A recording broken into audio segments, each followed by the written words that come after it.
હું વૃંદા અને થઈ સવાર 10:35 આવી ગઈ બાલ્કનીમાં મસ્ત ફ્રેશ થવા. કેટલો મસ્ત વ્યૂ હતો. તો થોડી પેટમાં ગુડગુડ થઈ અને થોડું નાસ્તો લઈ લીધો. પૌવા હતા એમાં અને પૌવા ટેસ્ટી પણ હતા. इसलिए મમ્મીએ બનાવેલા. માँ કે હાથ કા ખાના. પછી કંઈક કામ પકડાયું.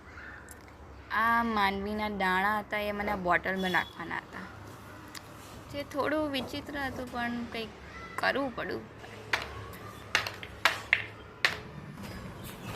આગળ જઈને કંઈક ભૂખ લાગી તો સફોલા મુસલી બનાવી લીધું અને હલાવવાનું મજા બહુ કંઈક થોડું.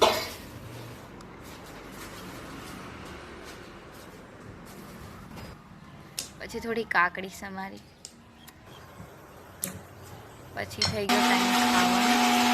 છાશ, કાકડી, રોટલી અને શાક. અને સાંજે 6 વાગે આટલું મસ્ત વ્યૂ દેખાતો હતો વાદળા.